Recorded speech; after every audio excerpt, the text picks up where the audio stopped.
Hell nah, I ain't sleep today, but I'ma be okay. Miss my family on the east, but fuck it, I can't. What is up, YouTube? Zukim1 here, and I am back with a brand new YouTube video. Today I'm bringing you guys another story time with Zuki, with me talking about my relationship with my father. So I feel it's right for me to talk about my dad first before I talk about myself, and then talk about what ended up happening between me and all the other stuff. So my dad was, I want to say he was around like 18, roughly like 20. So he's somewhere around that age. And he met my mom, and she was for sure 17.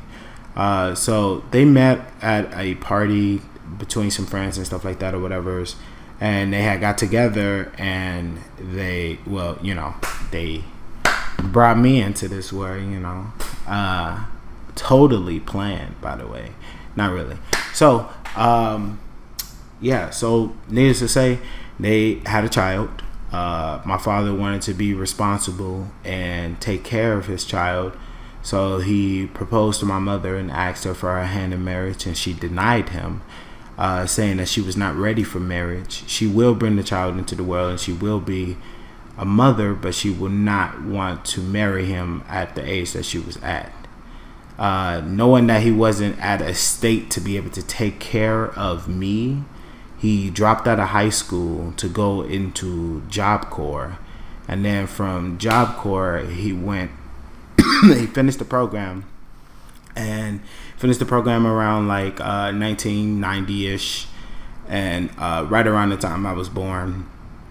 So he finished there, and he had like $5,000 to his name. And back in the early 90s, that was a pretty healthy amount of money. Still today, it's still a pretty nice amount of money. It's not as flexible as it was back in the early 90s, but it was a nice piece of change in his pocket, right? So especially for a 20-year-old. But he didn't go and spend it or splurge it or do anything irresponsible with it. He used it to try to buy a house. Actually, he bought a house in Joliet, Illinois. He had a roommate named Melody. And Melody, him, and myself all lived there together. Now, originally, I used to live with my mother because she had custody over me, because, court systems always give custody over to your mother. But there was, I'm going to just be frank with you guys. There was a lot of drug activities that used to happen in my house. And those drug activities got me and most of my family separated at a young age. So because we got separated, right, it was we just didn't get a chance to grow up together, most of me and my siblings. And on top of that, I was taken away from my mom. Now, luckily, my dad was able to take responsibility for me in terms of the courts giving custody over to him, so I wouldn't go into like an orphanage or something like that or whatever. But I ended up living with my dad, and my mother had visitation rights on the weekend. It's a little funny because normally it's vice versa, where your mom is the one that owns custody over you, and your dad has visitation rights over the weekends. But my dad was the primary caretaker for me, and me and him grew up together pretty much. He taught me how to ride a bike. He got me my first console. He taught me, how to take care of my younger brother, because somewhere down the line, he did eventually find a woman that he did love, and she did accept his hand in marriage, and then he did get married and have a child of his own with her. So they did have a child together. So that is my younger brother. And so my younger brother, me, and my father pretty much spent all our time together at Joliet. And, we grew up together as a family. And, we did everything together. He would always buy us the newest clothes at the time and stuff like that. I don't know if most of you guys might have known this, but FUBU was like the hottest thing back in the early 90s. So he used to keep us in FUBU gear like all the time, like fresh. and he used to keep us with the fresh Nikes. Because this is before like Jordans was the shoes to have, right? So he used to keep us with the fresh pair of Nikes and stuff like that. And I remember when he tried to teach me how to ride a bike, and I was on the thing and my feet were on the pedals, but I was wearing shorts, so like my feet couldn't barely touch the pedals all the way. So when my foot would try to like make the pedals go around, the pedals would come back and hit the back of my leg or whatever, and it would just like hurt like a mother. It would hurt like a lot, and I would be like, God, man, this really hurts. You know, like it hurt a lot, but you know, it was what it was. And yeah, you know, like it was perfect. You know, it was everything I could have asked for. He had me go to school every day. I had really great grades. We used to go on family trips and stuff like that or whatever, and do all types of cool stuff. But one day, my dad went to a party, and on our way back from that party, we made it home, and we went to bed.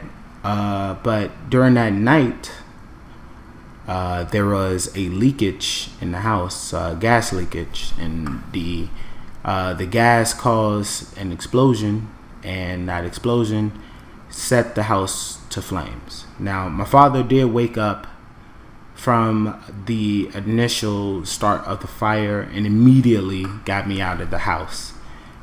He did not waste any time to try to make sure that I was out of the house and I was perfectly safe and sound.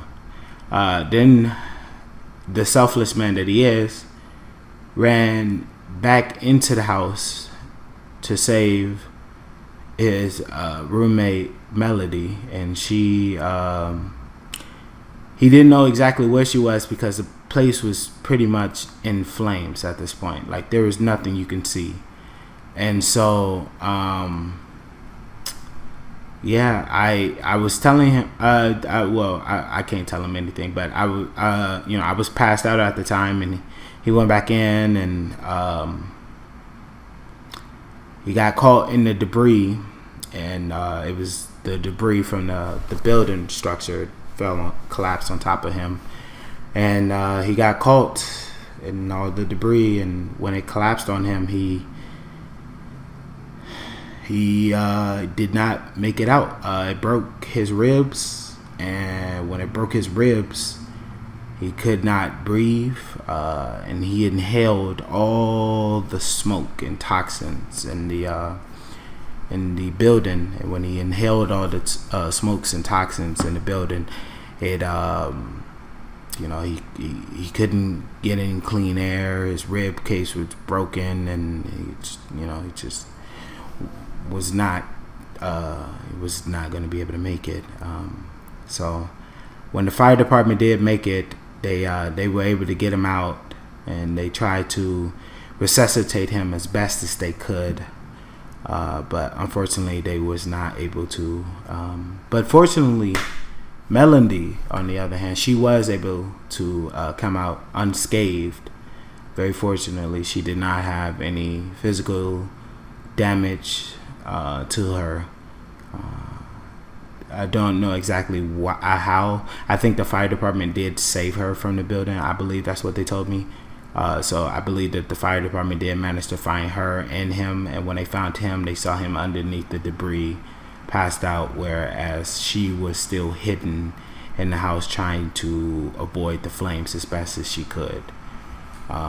So when I woke up, I saw a lot of paramedics over my father, and they were trying to resuscitate him as best as they can, and I'm crying, trying to figure out what's going on, and I'm asking, where's my father, where's my dad, what happened, what's going on? And I'm not really the most religious man, but I know that night, for some reason, I had it felt as if I had saw him leave, like I saw him leave, and so I didn't I didn't feel bad when they told me later that he died, because it's like I already knew that he was gone. Because I went to the children's hospital for about, I think, 2 weeks or so. I was there, and it was pretty cool. They had video games, they had toys. It was pretty much everything you could have asked for in a place for kids to try to get better at. It was toys, games, movies, candy, everything that you could possibly ask for. And it was absolutely amazing. I wish they had adult hospitals like that, but that's beside the point, right? It was like 2 weeks later, my grandmother comes and my grandfather comes. They're both from my father's side. They both come, and they tell me, to get ready to go home. And I asked them, "Where's my dad?" And they tell me, like, "Hey, he's not here anymore." And I didn't get upset. I didn't get sad. I kind of just knew. So I was just like, okay, all right, I'm ready to go. So we go back.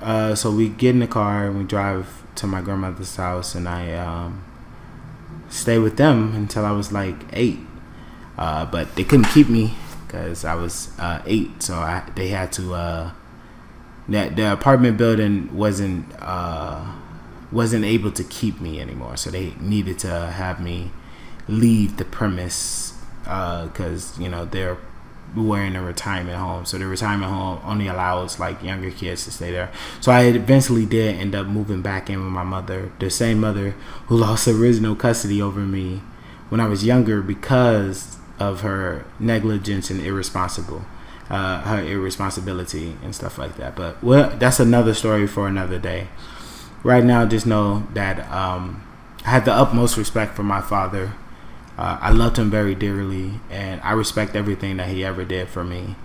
To know that a young man at the age of 18 was able to take that much responsibility to do what he needed to do to take care of his son at the time, and then eventually take care of his sons and his wife, and be able to live in a very stable situation, have a very stable home, not necessarily have to worry about the safety or the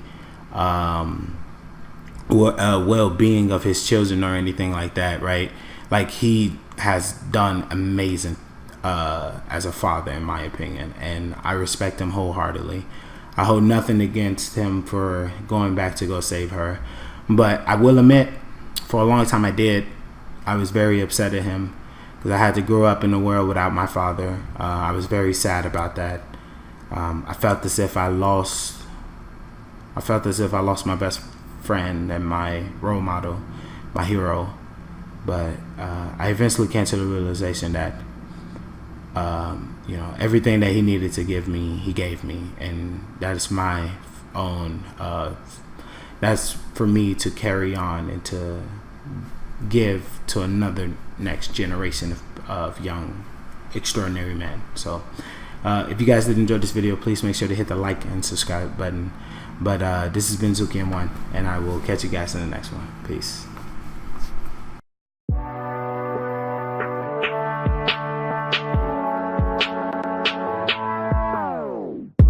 It doesn't make you strong.